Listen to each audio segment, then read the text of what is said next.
Hi again. This is part 2 with children's book author Gayle Childress Greene, and we're talking about what was the inspiration, the primary inspiration. I mean, there's so much that goes into ideas and how they actually come to fruition. But I did briefly, before we went into that, I wanted to introduce you to Joni Caldwell's book, I Like to Be Quiet, also available on all online platforms. Carly Sammier's Wheels Off, and Melanie Eubanks' Ella's Trip of a Lifetime. These are all brand new publications out since just last December. And Gayle's book, Because You Are Mine, was just released last week, I believe. So it's just a privilege for me. And I noticed, did we do that on purpose? Look at, we're actually wearing. We won't say we planned that. I mean, you've got like that top on and hey, we were inspired by the book cover. What can I say, right? Yes, and we're in the mood. And this episode is about inspiration. That's right. And I am telling you, I don't do one single thing without being inspired. It is inspiration. And as a writing teacher, that is my primary job, is to just, just infiltrate the human psyche and the limitations that we hold in there, to break the bonds of that stuff and to get writers writing. That, to me, if you can inspire people to write, we find our way the rest of the way. Yes. Yeah. Yeah. So how was your book?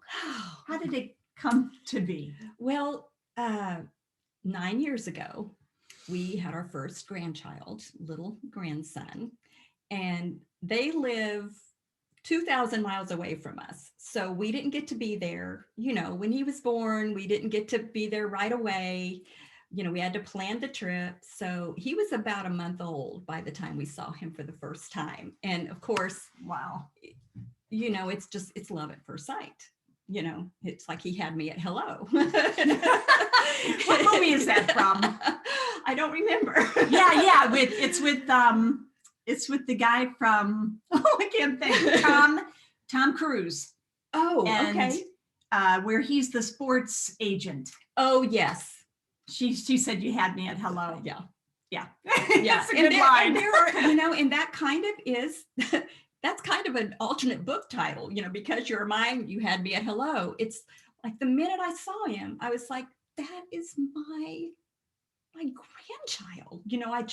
I was overwhelmed. Yeah. And then, of course, when we had to leave, we were there for about a week and we had to leave. And I was so sad, And I told Rick when we got on the plane, I told my husband, I said, there could be 1 million babies in a room, but I could find him because he's mine.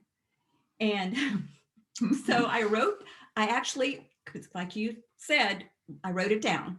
I was like, this is the title of a story or something, Can I show this? Oh, yes. Okay, so this is one of the illustrations, and it has to do with what Gayle's sharing with you now. So there could be lots and lots of children in a room, but I could find you.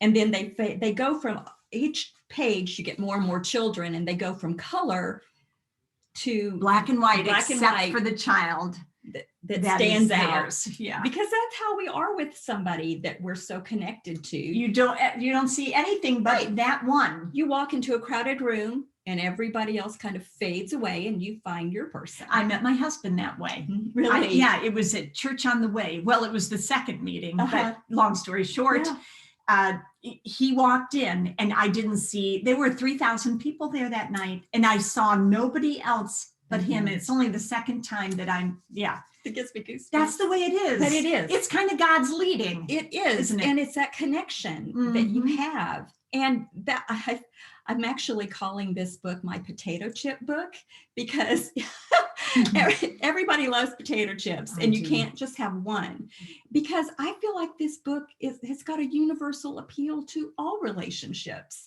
I mean, you could give that to your Yes. husband or wife, as a Well, gift. I must say, I read it to my husband Mhm. before I hit the click button and, distributed it Right. throughout the world, just in case. Yeah. I read it to him and he said, that's God talking to me. Yes, So it Yes. goes beyond being a children's book, it does. doesn't it? It's a book for all of us. It is. And in fact, the day that I wrote it,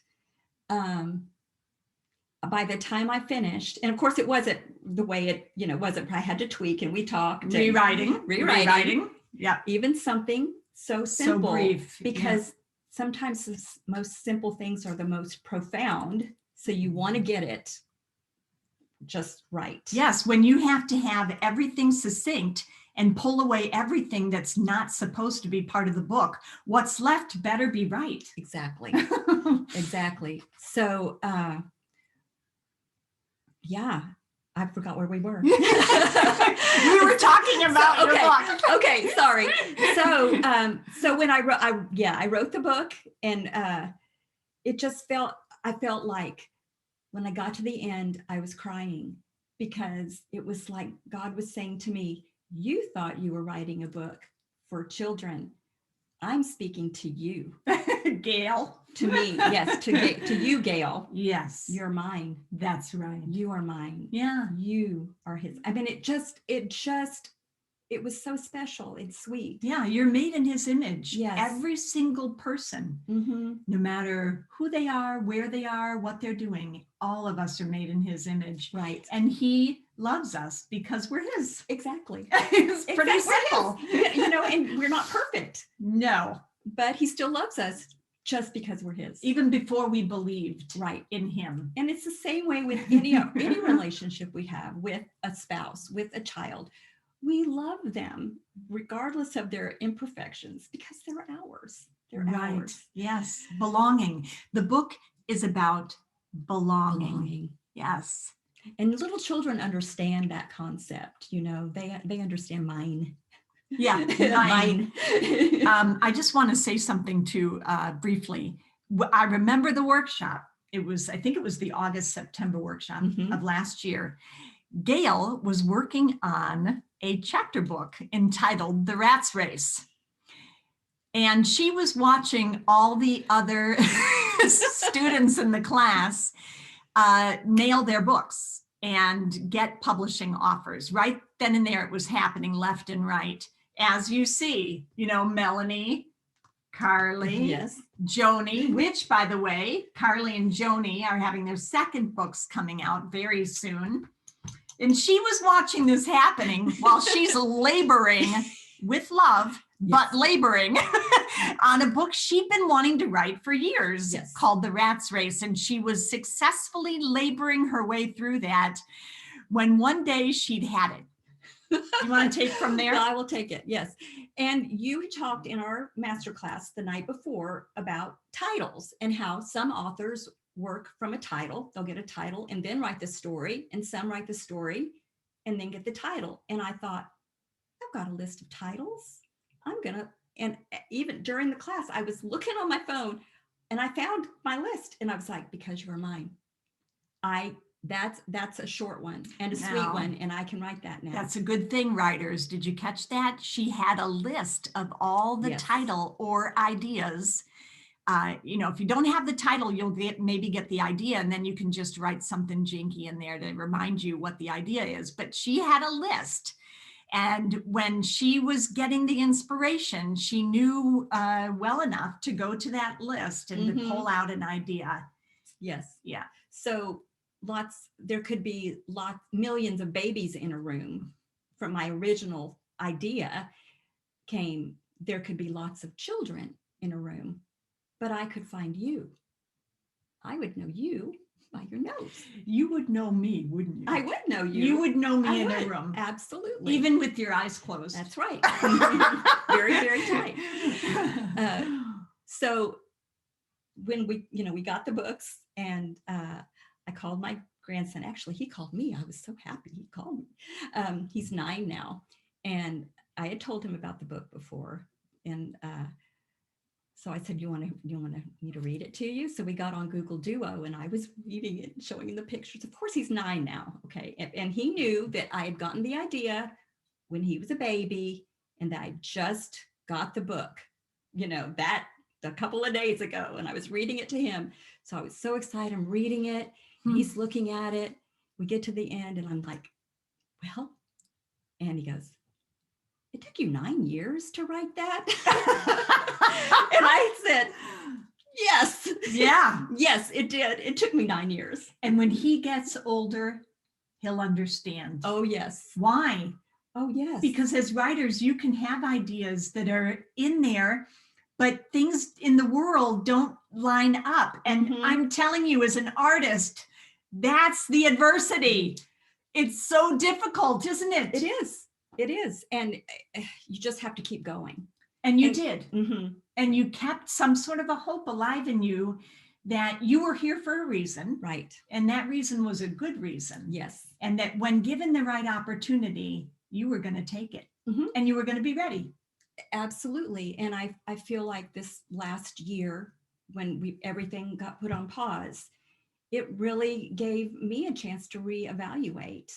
I'm at a stage of life now, I'm a senior citizen, and you start thinking about the things that are going to have value and lasting value. Yes. You were thinking about your legacy. Yes. What you were going to leave behind. Yes, exactly. Yeah. But I got to tell you, Gayle, it's the biggest lie, really, the whole thing about age. Well, it's the biggest lie, or one of them. I suppose there's bigger lies. But listen, you folks, I don't care how old you are. I don't care if you're 6. I don't care if you're 30. I don't care if you're 70, 10. 70, 10, is that an age? It could be 80, maybe. 80. I don't care if you're 80. 70 plus 10. 70 plus 10. It doesn't matter. If you're still alive, there's a reason why you're alive. And that reason is a good reason. And it's for the benefit of your brother and sister. Absolutely. Look around you. People are in such need, even for a nice hello, even for a beverage, a glass of water, or whatever. People, I am telling you, somebody, I think it was 2 days ago, I got a text from a fellow who goes to the same church that I do. And he loved the play Sergeant York because he loves Sergeant York. And he had something good to say to me about that. And it just lifted me. Yes. And that's so simple. We think that we have to do something extraordinary, like write a book, but it doesn't necessarily have to come to that. Yeah. Though I'm really glad it did, Gayle, because it's such an awesome book. Oh, I love it. I do. I really love the book. Just for me to have, just for my grandchildren to have, I just am so happy. Now, see, that's another lesson for you writers out there, and I don't mean this narcissistically, but you need to write the books that are going to matter to you and the people in your circle, the people that you love. You need to write those books because other people are writing those other books. Right. And you're called to write the books that you're called to write. It's important, isn't it? And it is. Oh my gosh, you are so called to write this book. It is your book. And we're going to be talking with your daughter, Tiffany Talent, who I personally love as well, about her part in the book as the illustrator. Yes. And because it is a picture book, the illustrator plays an even bigger role in bringing that story and making it as full as it needs to be to have the impact that you want it to have. So thank you for joining us. Yes. Thank you for talking with me. Thank you for having me. It's fun to look back, once something is created, to look back and go, wow, that's how that happened just so fast. Yeah. So thank you. And we'll see you in part 3 and 4. Bye. Bye.